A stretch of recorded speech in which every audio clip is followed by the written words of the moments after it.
আল্লাযী ইউওয়াসওয়িসু ফি সুদুরিন নাস মিনাল জিন্নাতি ওয়ান নাস। মানুষের অন্তরে কুমন্ত্রণা দান করে, এটা শুধু শয়তানের কাজ না, এটা মানুষেরও কাজ। এই কারণে শয়তান জিন শয়তান বন্দী হইলেও মানুষ শয়তান কিন্তু বন্দী থাকে না। এই কারণে মাহে রমজানেও কিছু অঘটন ঘটে। ওই যে বললাম না, আমি পরীক্ষা নিতে গেছি, তো সিলেট শহরে শাহজালাল রহমতুল্লাহ আলাহির মাজার মসজিদে তারাবির নামাজ পড়লে 2 ঘন্টা সময় লাগে। ওনারা দুজন হাফিজ সাহেব ইমাম সাহেব তারা অনেক লম্বা করে পড়েন। তো আমরা তো একটা কাজ নিয়ে গেছি, আমাদের কাজটা কমপ্লিট করতে হবে। এই জন্য আমরা চাই যে 1 ঘন্টায় যেখানে তারাবি হয়ে যায় সেখানে পড়ব। এই জন্য আশপাশের মসজিদে যেখানে 1 ঘন্টায় পড়ে 1.25 ঘন্টায় পড়ে ওখানে তারাবির নামাজ পড়ে নেই।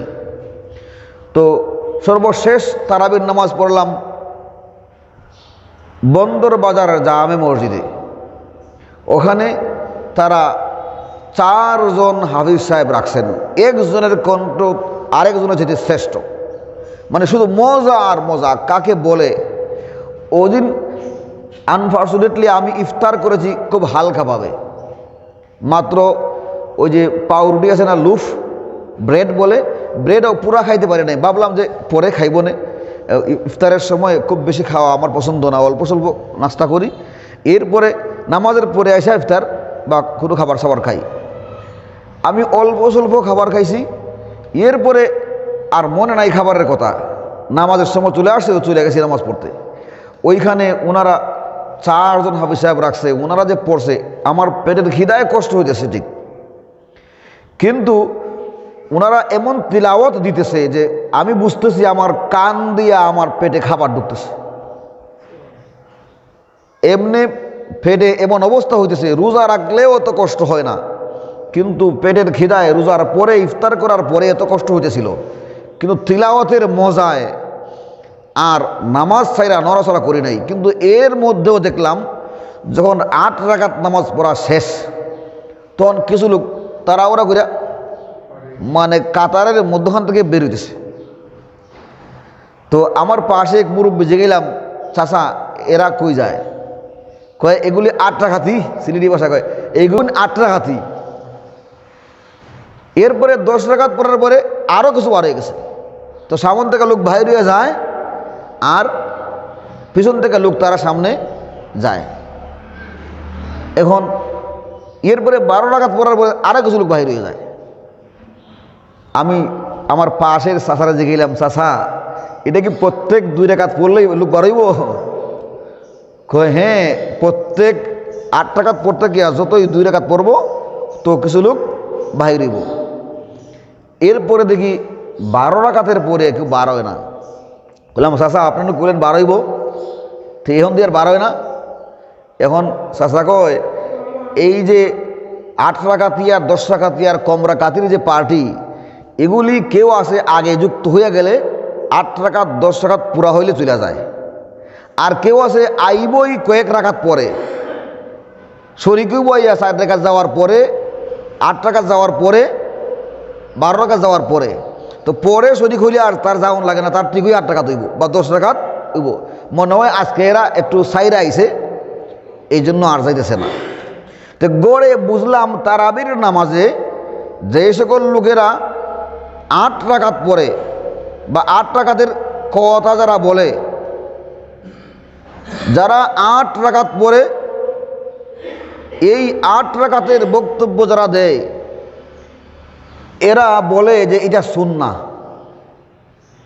আর আমরা যারা 20 রাকাত পড়ি এটা সুন্নাহ না। 8 রাকাত সুন্নাহ মানে নবীজি যেটা করছেন, এটা সাহাবী যেটা করছে এটা সুন্নাহ হয় না তাদের কাছে, এটা সুন্নাহ না। তো তারা সুন্নাহ হওয়ার জন্য, বিদআ না হওয়ার জন্য, বিদাত না হওয়ার জন্য আমাদেরকে বলে বিদাতি, আমরা বিদাত করি 20 রাকাত পড়া। আর তারা সুন্নাহ করে, নবী করছেন যেটা তারা করে সেইটা। তো আমি সরল মনে, আমার মনে ওইখানে প্রশ্ন থাকলো, বললাম চাচা আচ্ছা তারাবি 20 রাকাত নাকি 8 রাকাত, এই মাসলা পরে যাই। আগে কোরআনে করিমের একটা খতম করা তারাবির নামাজে গোটা মাসে এটা সুন্নাহ কিনা? বলে হ্যাঁ, এটা সুন্নাত। মানে তারাবির নামাজ পড়া এক সুন্নত, আর তারাবির নামাজে কোরআনে করিমের খতম করা আরেক সুন্নত। বুঝছেন না? তাহলে এরা যদি 8 রাকাত ধরে নাম সুন্নতই তারা দাবি করলো, তো এই যে তারা বাহির হয়ে গেল, তারা কি খতমে কোরআনের সুন্নত আদায় হইল? হইল নি? যারা কিছু পড়ে চলে গেল, হেরা কি গিয়া আবার খতমে কোরআন কোথাও পড়বো? পড়তে পারতো না তো। তাহলে জানা শোনা হয়ে গেল যে এরা মূলত সুন্নার জন্য যদি পাগল হইতো তাহলে খতম অবশ্যই পূরণ করত। যদি মনে করতো 20 রাকাত পড়লে বেদাত হয়, তাহলে তারা আলাদা 8 রাকাতের খতমে কোরআনের ব্যবস্থা করত, 10 রাকাতের 12 রাকাতের খতমে কোরআনের আলাদা ব্যবস্থা করত। ব্যবস্থা কইরা সুন্নাহ বাস্তবায়ন করেই পরে বলতো যে আমরা সুন্নাহ বাস্তবায়ন করেছি।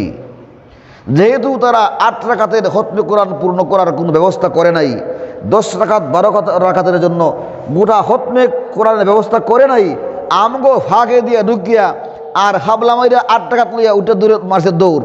তাইলে এই যে সেরা ভাঙ্গা আর সিটা ফুটা কিছু পড়লো, পড়া লইয়া গেল, আমাদের চোখের সামনে তো আর দলিল লাগে না, ডাক্তার, মাস্টার, ইঞ্জিনিয়ার, গবেষক, বিজ্ঞানী হওয়া লাগে না যে এরা সুন্নতের পাগল না, এরা নিজের আত্মার পূজারি। ঠিক না বেঠিক? খতমে কোরআনের সুন্নত আমি তো বলতেছিলাম যে আমার পেটের খিদার কারণে কষ্ট হতেছিল, কিন্তু তাদের তিলাওয়াতের সুরের মূর্ছনায় আমার কান দিয়ে যেন খাবার ঢুকতেছিল, আমি এমন মজা পেতেছিলাম।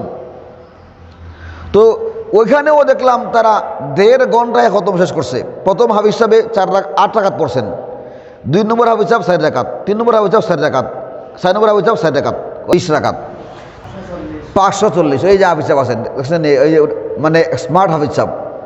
কোরআনে কারিমে রুকু সংখ্যা আছে 540। 540 আপনি এই 540-রে যদি 20 দিয়া ভাগ দেন তো বাহিরিব 27। মানে খতমে কোরআনকে 27 রমজানে শেষ করার নিয়মটা সাহাবায়ে কেরাম থেকে তাবাইন পর্যন্ত চলমান ছিল। এই কারণে কোরআনে কারিমে তারা রুকু সংখ্যা যে ফালাইছেন, এইটা 540টা রুকু করছেন, যে ওই রুকুতে গিয়া এইভাবে 20 রুকু পড়লে, প্রতিদিন 20 রুকু কইরা পড়লে, প্রতিদিন 20 রাকাতে 20 রুকু পড়লে 27 দিনে গোটা কোরআনে কারিমের খতম হইয়া যায়। এই 540টা রুকু হওয়াটাই প্রমাণ করে তারাবির নামাজ 20 রাকাত। 27 তারিখে 27 দিনে 20 রাকাত করে পড়লে কোরআন কারিম খতম হয়। এখন এই সকল কথা যখন বলি তখন আমরা ফিল করি চুর না শুনে ধর্মের কাহিনী, যে মানত না, আপনার লজিক্যালি কোনো কথাও মানতে রাজি হইব না। তো কেন মানব না? আল্লাহ শয়তানরে বন্দি করছেন, জিন শয়তান বন্দি হয়েছে, কিন্তু মানুষ শয়তান বন্দি নাই।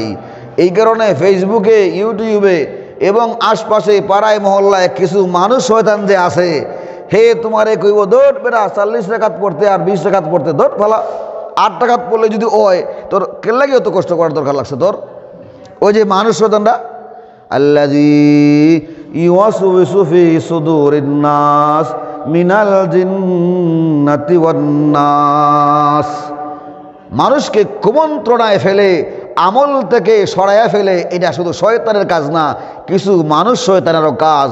আল্লাহ বন্দি করছেন জিন শয়তান, মানুষ শয়তান তো বন্দি করছেন না। এই জন্য এই মানুষ শয়তানগুলি, সে শয়তান হইতে পারে বাহিরের কোনো অন্য বন্ধু, হইতে পারে আপনার নিজের মন। আপনার মন আপনাকে কুমন্ত্রণা দিয়া 20 রাকাত থেকে সরাইয়া আপনাকে 8 রাকাতে নিয়ে আসতে পারে, আপনাকে খতমে কোরআন থেকে সরাইয়া সূরা তারাবিতে নিয়ে আসতে পারে।